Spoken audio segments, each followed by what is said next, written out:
Sri Kuberan TV சேனலுக்கு உங்கள் அனைவரையும் அன்புடன் வரவேற்கிறேன்.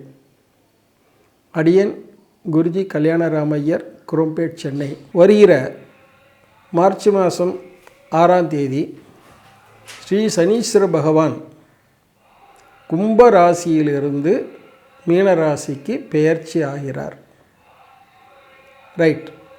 இது வாக்கிய பஞ்சாங்கப்படி அன்றைக்கு தான் பயிற்சி ஆகிறார். திருக்கணித பஞ்சாங்கம், வாக்கிய பஞ்சாங்கம் 2 சிஸ்டம் இருக்கிறது. திருக்கண பஞ்சாங்கத்தில் ஆல்ரெடி பயிற்சி ஆயிடுச்சுன்னு திருக்கணித பஞ்சாங்கத்தில் சொல்கிறாங்க. ரைட். இருந்தாலும் இந்த வாக்கிய பஞ்சாங்கம் தான் பலன்களுக்கு விசேஷமானது. நம்பர் 1. நம்பர் 2, தமிழ்நாட்டில் இருக்கிற எல்லா கோயில்களையும் இந்த வாக்கிய பஞ்சாங்க பிரகாரம் தான் ஃபாலோ பண்ணுறாங்க.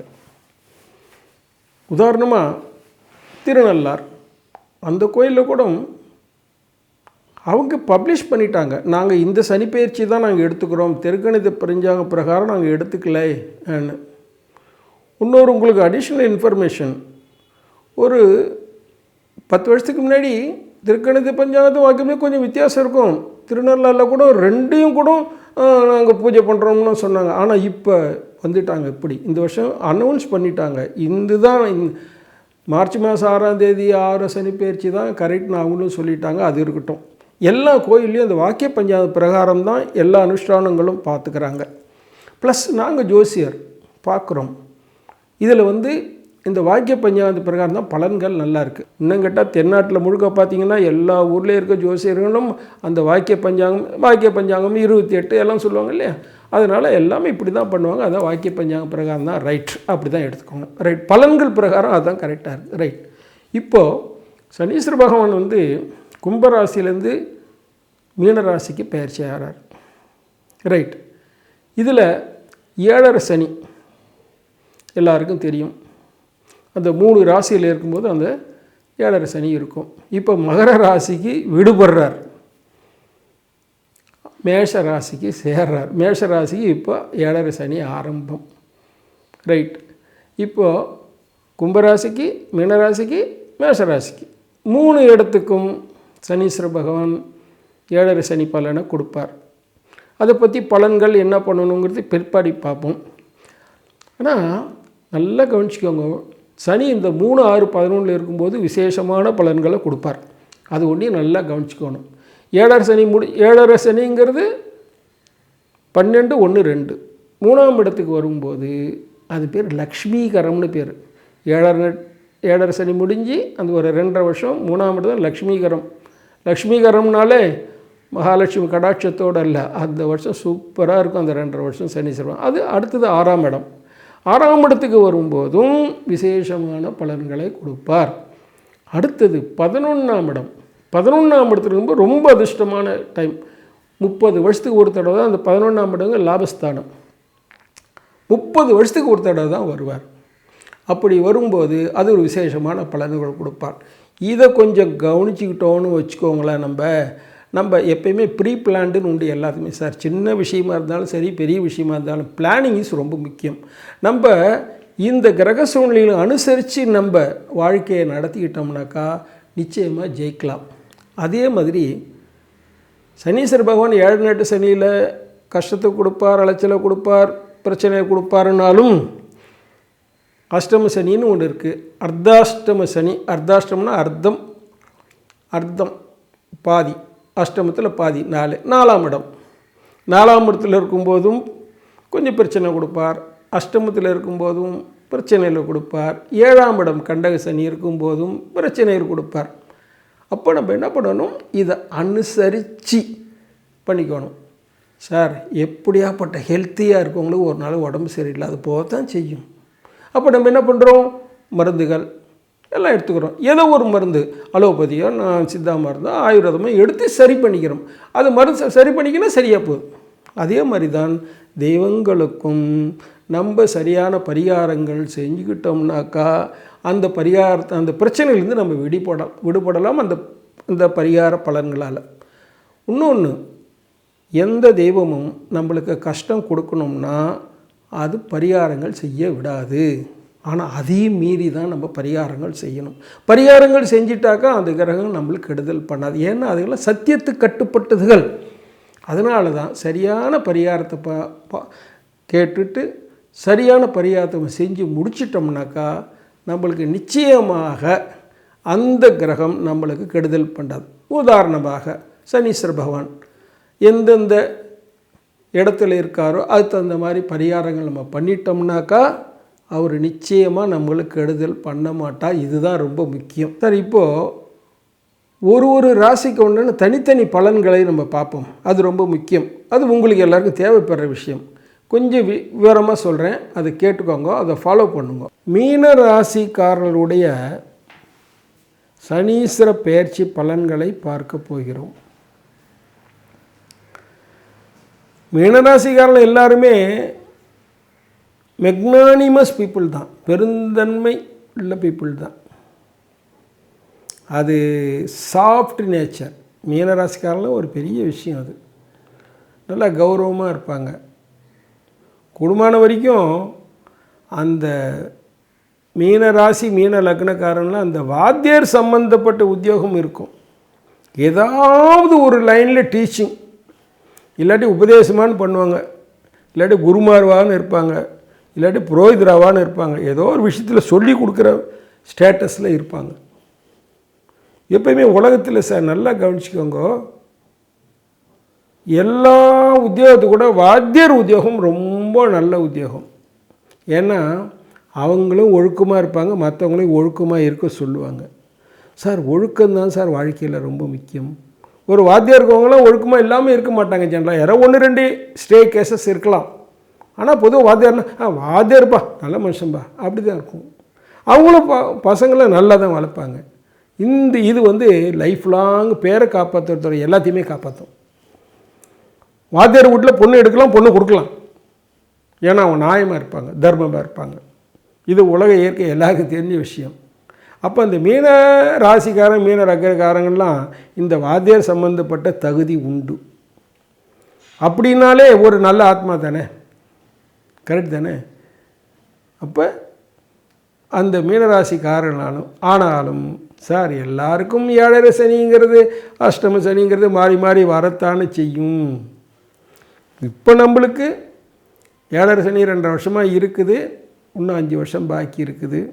இப்போ ராசிக்கு வந்திருக்கா, கும்பராசியிலேருந்து மீனராசிக்கு நம்முடைய ராசிக்கு வந்திருக்கார்.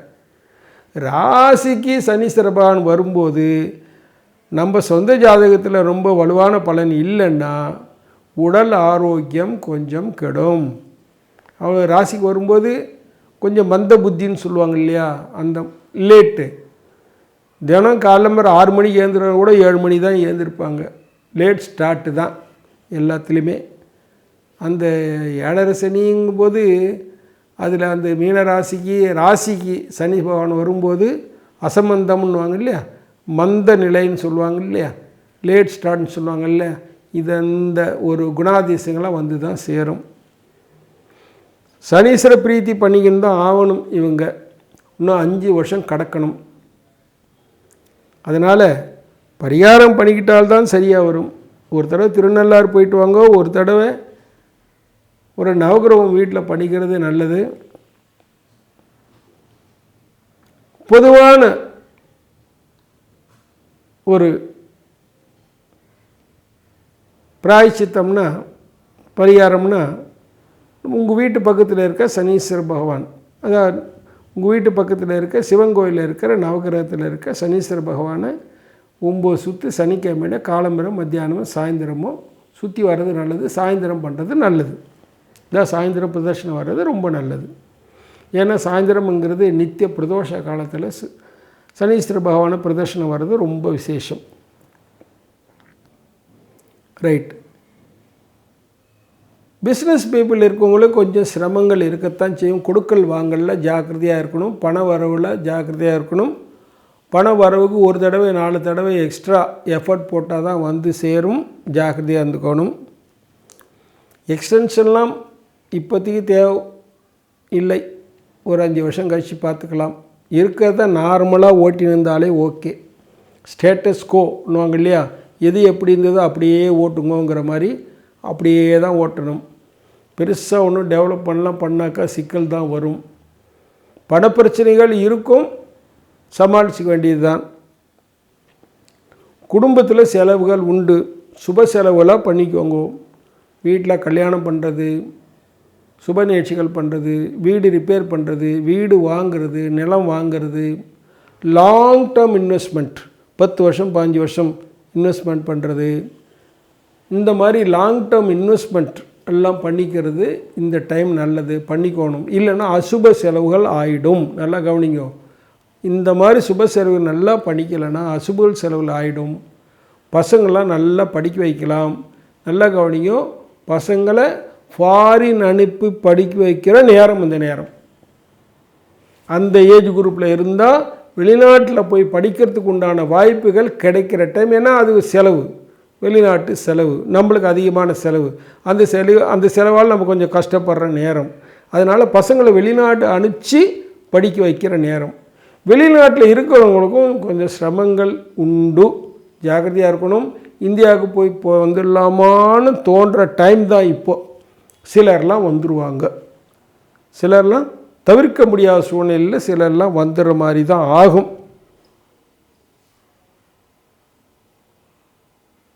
வேலையில் இருக்கவங்க ஜாக்கிரதையாக இருக்கணும். ப்ரொமோஷன்லாம் பெருசாக ஒன்று எதிர்பார்க்க முடியாது. இன்னும் எதிர்காலம்தான் கொஞ்சம் தள்ளி தான் வரும். பெருசாக ஒரு இன்க்ரிமெண்ட், மானிட்டரி பெனிஃபிட், அதாவது நார்மலாக எது கிடைக்குமோ அதுதான், அது கிடைச்சாலே போகும். அந்த மாதிரி சூழ்நிலையில் சாட்டிஸ்ஃபை ஆகி தள்ளிடும். புதிய உத்தியோகம் கிடைக்குமா? ஜாதகத்தில் ஸ்ட்ராங்கான பலன் இருந்தால் தான் வாய்ப்புகள், இல்லைன்னா எல்லாமே தள்ளி போகும். ப்ரொமோஷன்லாம் தள்ளி போகும். என்ன காரணம் தள்ளி போச்சுன்னு சொல்லலாம் முடியாது, தள்ளும். நம்மளுக்கு கிடைக்க வேண்டிய நார்மல் இன்க்ரிமெண்ட் கிடைச்சாலே பெரிய விஷயம், இல்லைன்னா அதுவும் தள்ளி போகும். நார்மலாக கிடைக்க வேண்டிய விஷயம்தான், ஆனால் சில காரணங்களாக தள்ளி போகிறதுக்கு உண்டான வாய்ப்புகளும் இந்த நேரத்தில் இருக்குது. மீனராசிக்காரங்களுக்கு நினச்ச மாதிரி உத்தியோக மாற்றம் ஏற்படுமாங்கிறதெல்லாம் சந்தேகம். அப்படி மாற்றம் ஏற்பட்டாலும் போகிற இடம் அவ்வளோ விசேஷமாக இருக்கா. அதனால் இருக்கிற இடமே சுகம்னு இருந்துருவணும். நல்லா கவனிச்சுக்கோங்க. இருக்கிற இடமே சுகம்னு இருந்துருவணும். மாறுறதெல்லாம் அவ்வளோ விசேஷம் இல்லை. நோய் நொடிகள் தவிர்க்க முடியாதது. அதாவது நரம்பு சம்பந்தமான விஷயம், வாதங்கள் சம்பந்தப்பட்ட விஷயம், மூட்டு வலி, இது மாதிரிலாம் இருக்குது இல்லையா, மூட்டு வலி, கீழ்வாயு, வாத நோய்கள்னு சொல்லுவாங்க. இதெல்லாம் தவிர்க்க முடியாது தான். எஸ்பெஷலி கால் விஷயங்களை இப்போ ஜாக்கிரதையாக இருந்துக்கணும். எதிரி தொல்லைகள் இருக்கும், ஜாக்கிரதையாக தான் இருந்துக்கணும். இப்போதைக்கு 45 வயசு 50 வயசுக்கு மேலே இருக்க மீனராசிக்கு எல்லாருக்கும் கால் பிரச்சனை வர்றதுக்கு வாய்ப்புகள் இருக்குது. ஜாக்கிரதையாக இருந்துக்கும். கால் பிரச்சனை வரலாம், அடிபடலாம், மூட்டு வலி, நடக்க முடியாமல் ஒரு சூழ்நிலைகள், நரம்பு பிரச்சனைகள், இதெல்லாம் வர்றதுக்கு வாய்ப்பு இருக்குது. ஜாக்கிரதையாக இருந்துக்கணும். ப்ரிவென்டிவ் மெயின்டெனன்ஸாக ஜாக்கிரதையாக முன்னாடியே நம்ம ஒரு ட்ரீட்மெண்ட் மாதிரி எடுத்துக்கிறது ரொம்ப நல்லது. அரசியலில் இருக்கவங்களுக்கு சாதகமான சூழ்நிலை இல்லை. அது அவ்வளோ விசேஷமாக இல்லை. சாதகமான செலவு பண்ணுவீங்க, ஜாக்கிரதையாக செலவு பண்ணிக்கோங்க. கால்குலேட்டடாக ரிஸ்க் எடுக்கலாம், ஆனால் பெரிய ஒரு பெனிஃபிட் கிடைக்கிற விஷயம் இல்லை. அனாவசிய செலவுகள் அதிகமாகிடும். கிடைச்ச எதிர்பார்ப்பு நிறைவேறும்னு சொல்ல முடியாது. ஆனால் பின்னாடி இன்னொரு 5 வருஷம் கழித்து ஒரு நல்ல டைம் வருது, அப்போ லக்ஷ்மிகரம் வரும், அப்போ ஜெயிக்கலாம். ரைட். அடுத்தது வாத்தியார் வேலையில், வாத்தியார் டீச்சிங் சம்மந்தப்பட்ட இருக்கணும், ஜாக்கிரதையாக இருக்கணும். பேர் கெடாமல் பார்த்துக்கணும். இப்போது பேர் கெடுற டைம். அதனால் பேர் கெடுற டைம், மன உளைச்சல் வர்ற நேரம், ஜாக்கிரதையாக இருந்துக்கோங்க.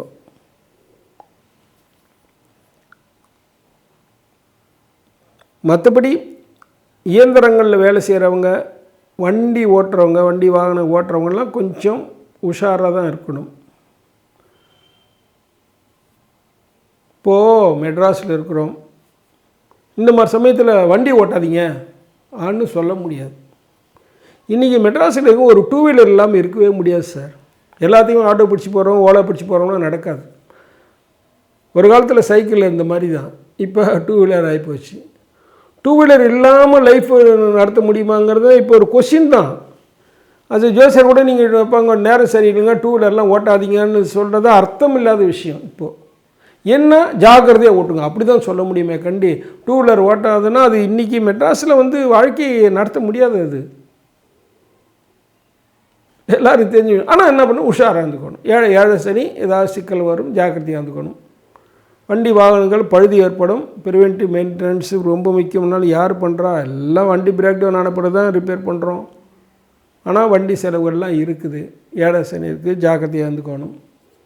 எல்லாத்துக்கும் ஒட்டு மொத்தமாக நான் சொல்ல சனீஸ்வர பிரீத்தியும் பண்ணிக்கோங்க. கூடவே குலதெய்வம் பிரார்த்தனை பண்ணிக்கோங்க. ஏன்னா குலதெய்வம் நம்மளை காப்பாற்றுறதுக்காக எப்பயுமே காத்துக்கிட்டு இருக்க தெய்வம். எங்கே போனாலும் கூட வந்து காப்பாற்றுற தெய்வம் குலதெய்வம். நம்ம குலவர்த்தி, கோத்திரவர்த்தி, வம்சவர்த்தி, புத்திரவர்த்தி, குடும்பவர்த்திக்கு காரணமானது குலதெய்வம். அதனால் அந்த குலதெய்வத்தையும் பிடிச்சிட்டிங்கனாக்கா மிச்சம் இருக்கிற 5 வருஷத்தை சௌரியமாக ஓட்டிடலாம். குலதெய்வ அனுகிரகம் ப்ளஸ் சனீஸ்வர பகவான் அனுகிரகம் ஓட்டிடலாம். அதனால் இந்த பரிகாரத்தை ஒன்று நல்லா பண்ணிக்கோங்க. அடுத்த 5 வருஷம் கழித்து லக்ஷ்மீகரம் வருது, அப்போ பார்த்துக்கலாம் எதுவாக இருந்தாலும். ஸ்ரீ குபேரன் டிவியை பார்த்தமைக்கு நன்றிகள். மேலும் இது போன்ற தகவல்களை தெரிந்து கொள்ள ஸ்ரீ குபேரன் டிவியை சப்ஸ்கிரைப் செய்யுங்கள். மறக்காமல் பெல் ஐக்கானை கிளிக் செய்யுங்கள்.